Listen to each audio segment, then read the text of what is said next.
I definitely notice now since that tweet that there's a lot more kind of acknowledgement of, oh, Santino has a daughter. Oh, this is Bianca.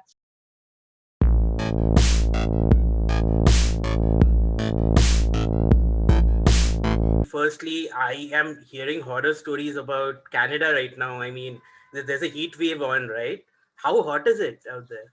It's quite hot. I think we're getting up to like 40 degrees Celsius. I don't really know Fahrenheit, but I love the hot weather. So everybody else, they say, oh, it's a horror. But for me, I think it's amazing. I love it. I like feeling like it's always hot, like a sauna. I love it.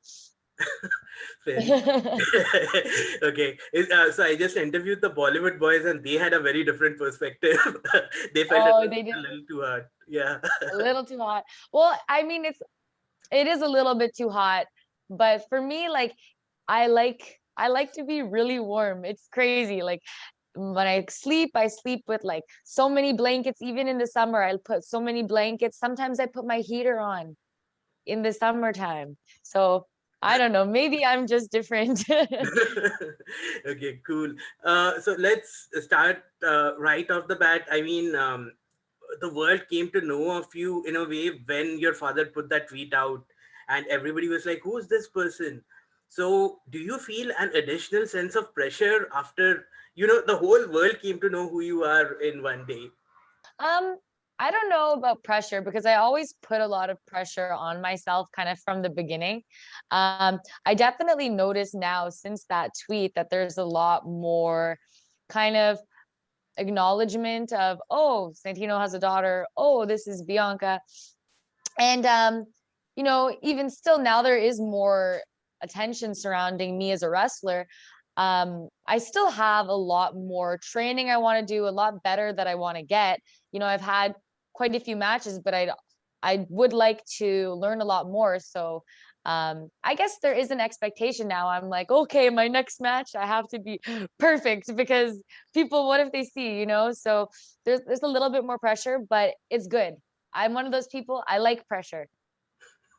Pressure doesn't crack me. Fantastic. And one of the people who put you over in a very big way was Beth Phoenix. And she also told us that you were practicing promos at the age of 10 backstage. I mean, tell us about that. Yeah, so when I was yeah, I guess I was 10 years old. My dad, he was at OVW training with Rip Rogers.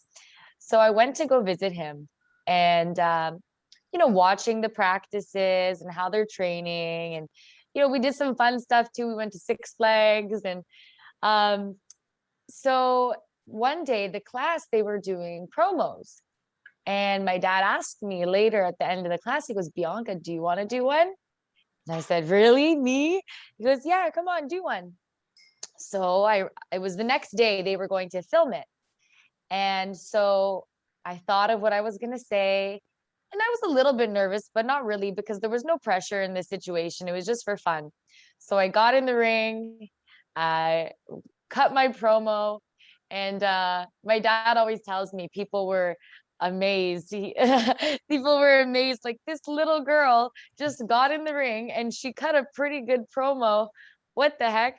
So that was always a lot of fun. And sometimes, like, I think my dad has footage of it, because sometimes I see like the little clips of it, and it's so funny now when I listen. My voice, it sounds so high pitched. I'm so little there. But yeah, so that's what she was referring to, that day at OVW long time ago. But I mean, can you recreate the promo? What was that like? Okay. Okay, I can't. I think, like, so it was a long time ago. I think it was along the lines of like, oh, everybody says that the OVW divas, because it was divas at the time, Hmm. are the best, the most talented, the most beautiful divas in the world. And then I think I said something like, and then I came here and then I wondered, you know, who the heck were they talking about? Wow. And so, yeah. And then I said, I was so young. I said, where did you guys learn your makeup? At clown school? I thought was a good insult at the time. And then this was the ending. I said, um, I'm an iPod Nano and you guys, you're cassette tapes. I said something like, I'm the future and you're outdated. And I can't remember how I ended it after that, but it started off so nice, and then this little girl out of nowhere goes, "You can't do makeup and you guys are outdated." So it was a lot of fun looking back. So you were a heel at the age of 10. I guess so, yeah. I guess not much has changed. Oh my gosh. Fantastic. And Maria Kanellis was also one of the people who put you over in such a big way. The whole world noticed you on that day. Do you have any memories of maybe running into her or something? Well, yeah, like I would go often, not too often, but sometimes on the road with my dad, and when everybody's backstage and you kind of just, when you're a kid, I'm just sitting in catering while my dad's probably filming something, or in this office room or over here. So you're kind of just sitting there bored waiting for your dad to come back. So everybody he worked with, all of the wrestlers were always so nice, coming over, talking with me, asking me, "Oh, do you need something?" Or just keeping me some company, because they're there for long hours. They are sitting, not sitting, but sometimes they're at the show or at the arena for like sometimes 10 hours almost.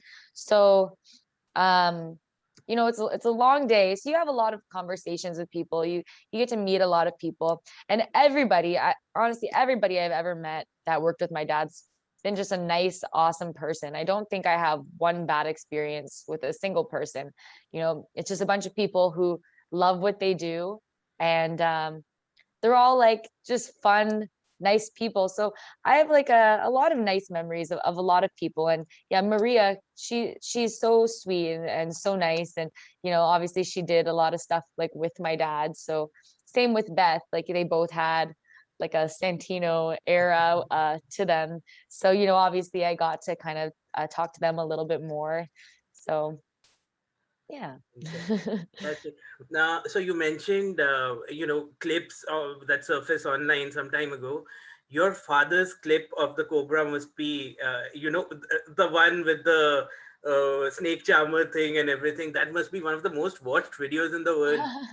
Oh Did, my gosh. did you realize how big it was I mean, it still is, I mean, to this very day.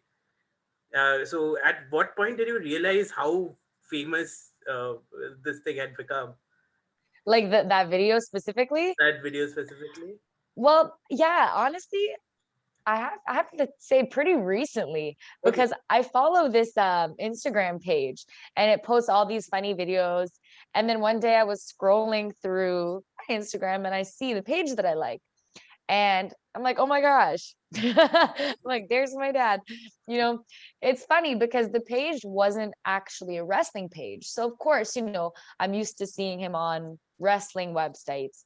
But when it came to like just a random account that I follow, I was like, "Wow, I guess this video, yeah, got a lot of traction." But that's a funny video, how he's going back and forth, and he is a funny guy. And you know what? Santino's a funny character, but Anthony Carelli, the actual man, is hilarious. My dad is so funny. To this day, honestly, always making jokes. Some of them really good, some of them corny, but he's funny.